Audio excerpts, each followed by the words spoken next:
What's that? We're having some of the restrictions lifted tomorrow. So it's the end of the apocalypse. I can open, it's not the end of the apocalypse. The virus is, we're just slight restriction. Can't open this yet. It's going to be cheap port or fortified wine.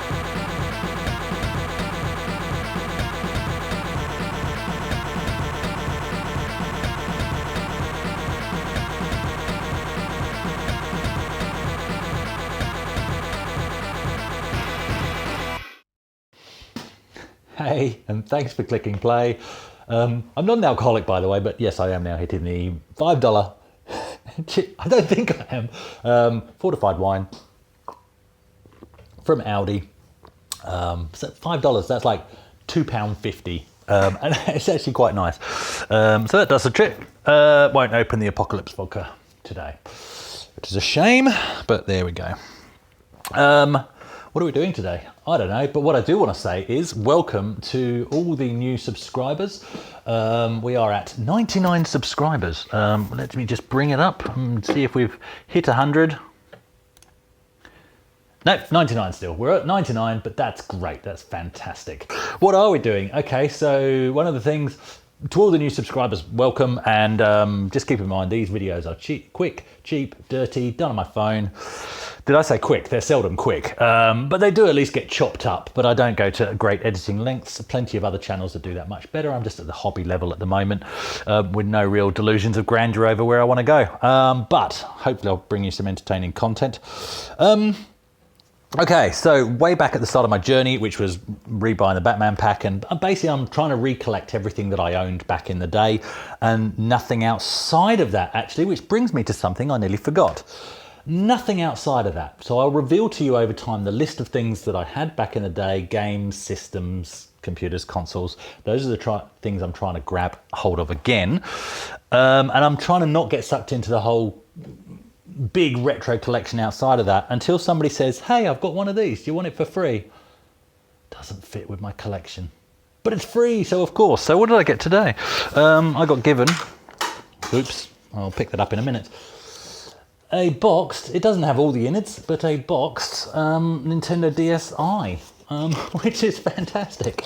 So that's there, I've charged it up, I need to reset it, but that's in great condition for free. So now I need some DSi games. So if you can recommend only one or two, does Outrun work on this? I'd love Outrun. Other than that, I don't really know what to get for it, but look, it's free. This is how you start on the slippery slope. I asked one of my boys if he's got any driving DS games. He only has one, and he said, you made sure I got one, and so it's Hot Wheels. There's my grandfather clock, you'll get used to that, to the new subscribers. But it won't run on the DSi. It runs fine on his DS, it won't run on the DSi. So another game does run on the DSi. So it's not a problem with the DS. I think I know what's wrong with it. I need to cut these traces back. That's probably what it is. I'll get the knife out and we'll cut those traces back. That'll fix it. In joke. Explanation of in joke. Don't ask me. Okay, so what we're actually going to do today is there's a video. You don't have to bore yourself and go back to it if you didn't watch it already.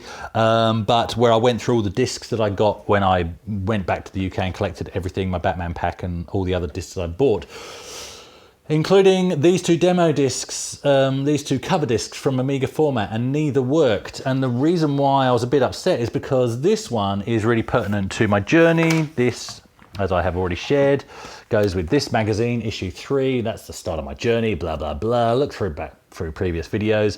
But it has a Xenon 2 demo. And I tried cleaning them with isopropanol, didn't seem to do anything.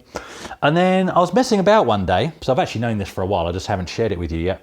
I was messing about one day and I suddenly thought, that's right, if you boot Workbench first, then there was other stuff on the discs. And I did that and I could access some of the stuff and it worked. And then I found that actually if I then rebooted the system and just booted off the disk, guess what? That worked too. Will it still work today? No idea. No friggin' idea. Let's give it a go. And as you can hear, we have success. We have success. So cleaning the discs did actually work. I probably just needed to wait for the isopropanol to disperse or something.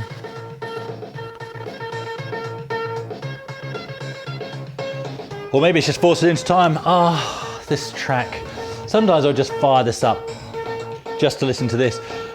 Now, I think, this sounds funny, I think I eventually bought Xenon 2, but this is one where I just remember playing the demo over and over and over again because it kind of gave you enough of a taster. What I do know is, I'm pretty sure I did get hold of the actual game, the full game eventually, but I don't think I got very far because I never remember getting much further than this sort of look of level design. So I really don't think I progressed very far into the game at all.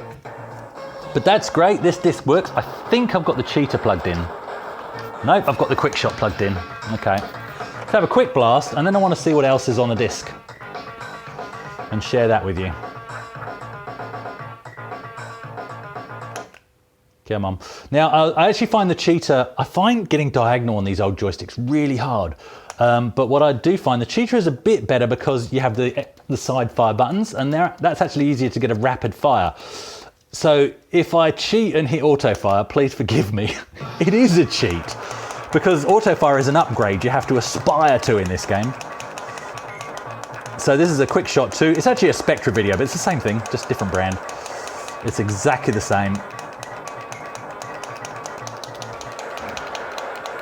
I'll get the joystick now that you've seen what it is out of shot so that the thing will focus on the screen. Fantastic demo. So if you weren't familiar with the demo, I mean, this made you want the game just from the music alone and the graphics. And then you get to the shop on this first level and then you don't, and then you get a little bit more of this level and then you don't really get much after that. So that's where it's sort of where it ends. I'm not very good with that mine thing. Stuff it, I'm hitting auto fire because then it's just easy. My favorite joystick for this kind of game ended up being the zip stick because I broke pretty much every other joystick I had back in the day other than the zip stick. I don't think I ever broke a zip stick. All right, so that's Xenon 2 demo. We're all familiar with that. If you're not familiar with that, then you shouldn't be watching an Amiga video. So what I'm going to do now, I'm going to reboot into Workbench. You don't need to watch that happening.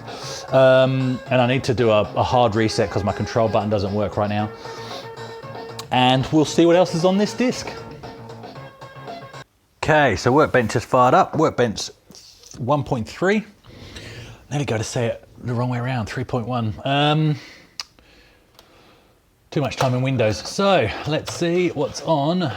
So this is Cover Disk 3, Amiga Format, Issue 3, which, by the way, is from October 1989. Didn't mention that before.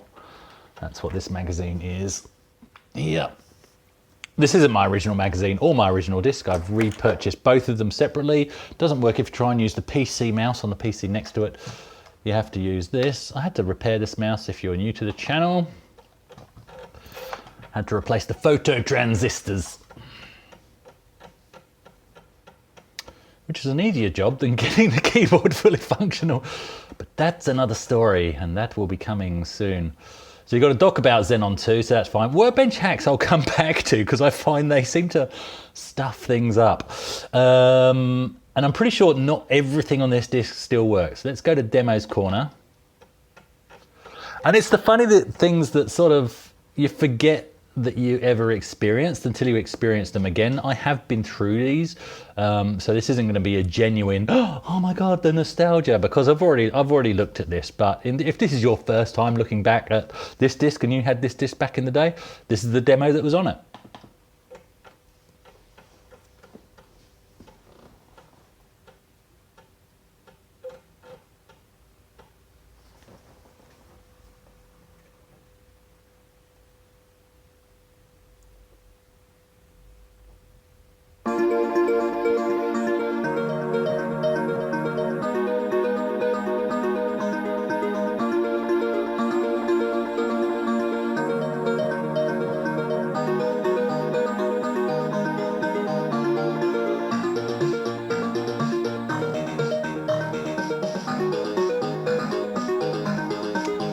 So there we go, that's what's on it. I'm not going to play it through. I'm sure somebody else has put a video of the whole music going through.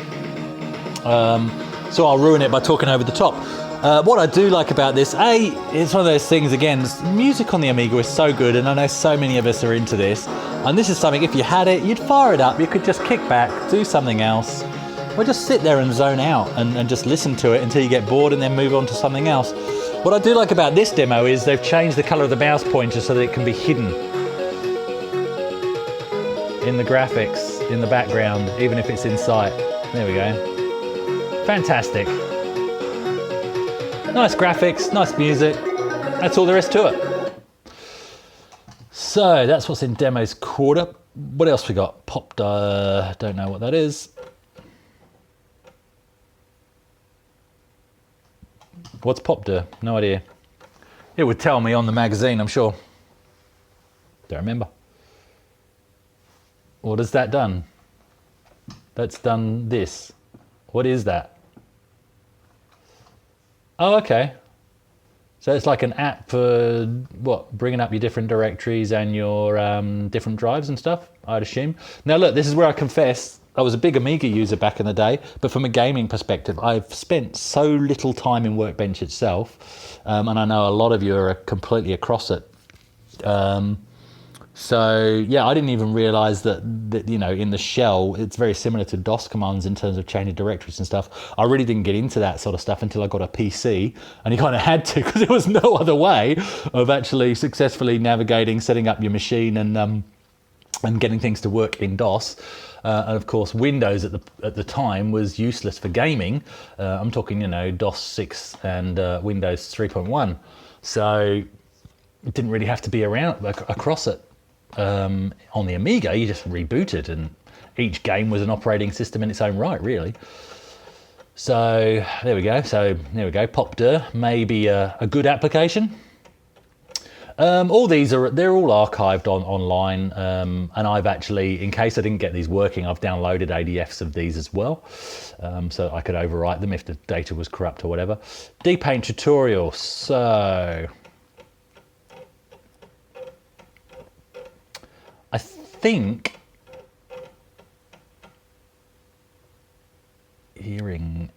think these are different graphics. Do you have to put in Dpaint to run them? No, they load. I think there's a tutorial in the magazine, and these are the graphics that you can, I think. I may be talking bollocks, but I think that's what it's designed for. There's a tutorial and you can use the graphics supplied to create an image or something. Don't know. Could be talking out my ass.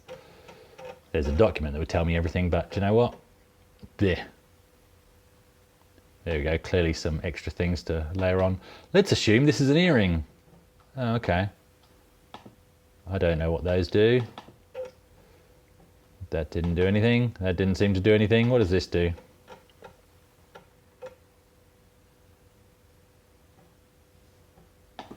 Permission is granted to make copies of the program. There we go. So if you want a copy, I have permission to give you a copy. Dpaint tutorial, that's what that is. What's access?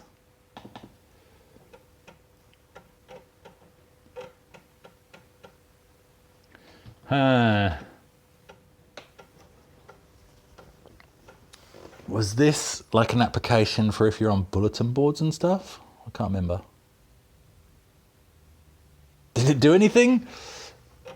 Oh, it's still doing something. Please replace Workbench volume 1.3. It's write protected, so we're okay. Just in case.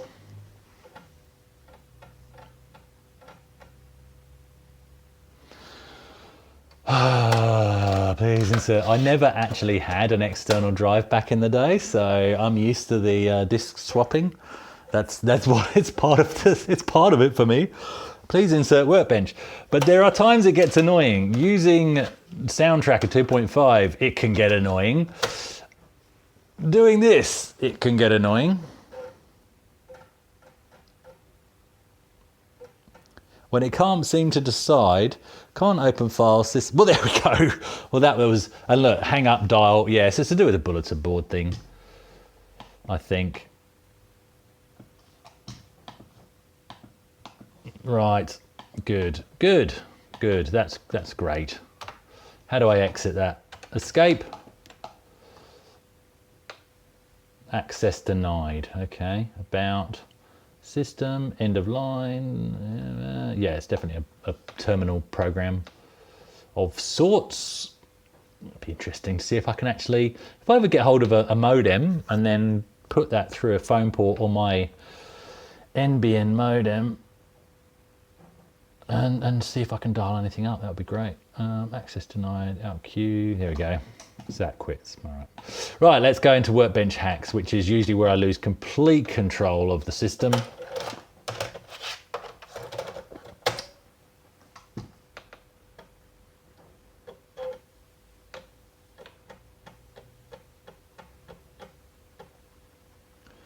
Viacom.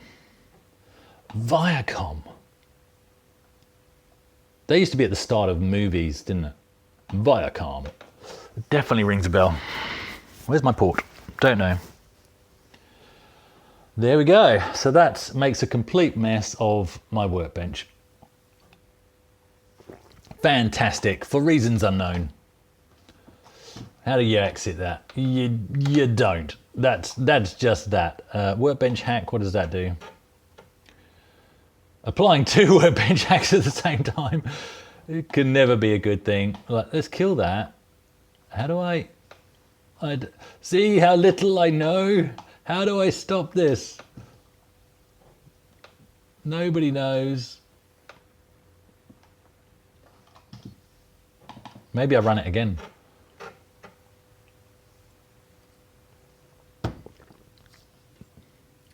Nope, don't know. So what is DK? What is that? What does that do? It's got me another pop-up thing here. Nope, don't know. There we go. So that's everything on Amiga Format. Everything actually worked in inverted commas. Oh, what's that? Here we go. There's Viacom there. Close that. That gets rid of it. There you go. You're probably screaming at your screen, weren't you? Going, bloody idiot. Well, look, there was snow all over my screen. What do you want me to do? So what does that do? That gives me something here. Ah, look. See that? The Workbench, I don't know if you can see that clearly. The Workbench window, they're all sort of disintegrating down to the bottom. Completely pointless, but fun. And there you go, you can see it to the right there on the disk as well. See that? See how the wording and the bottom of the disk is all disintegrating? Why? Nobody knows why, but that's what it is. That's what it does, and it made somebody happy. Fantastic. And then that stays there. I've closed the program. It's just there. It's staying there. Interesting. There we go. All right, so that's everything on Amiga Format. I just wanted to do that just so you can see, A, that the disk is working, which is good because it's so hard to get working media these days. And on another episode, it won't be next week because it'll be boring to do 2 in a row. So I'll come up with something different to do next week, but I'll show you cover disc number 4 from magazine number 4. I'm still yet to rebuy the magazine, which I really want because it has the Batman stuff in. Yeah, I'll show you what's on this disc as well, which is kind of cool. So part of what I want to recollect are the magazines that I had back in the day as well. So on that note, look, just as we close, I do just want to thank you again, those of you that are new subscribers. That's fantastic. I don't want to thank Neil from Retro Man Cave because I know he was instrumental in that, and just getting to know some of you guys through the RMC Extras channel, which is fantastic. Neil is just great at building the community. Such a great guy. Too nice. He's annoyingly nice.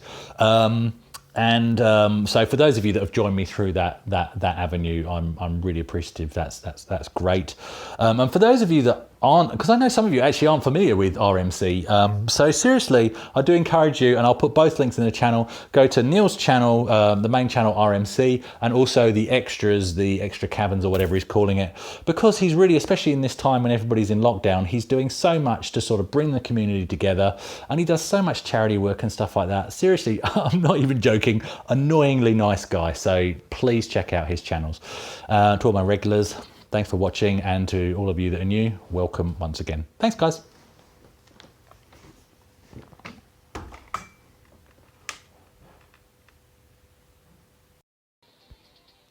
Woohoo! The other sun came through. See, that's why you have Twin Boy, so that when one doesn't work properly, you resort to the spare. And I've got a Ferrari game going, so that's fantastic. So that's all working good, and if I'm not happy with that, Star Wars Lethal Alliance. Other than that, get rid of all your Pokemon crap. What the hell's going on? There you go. Cheers, guys.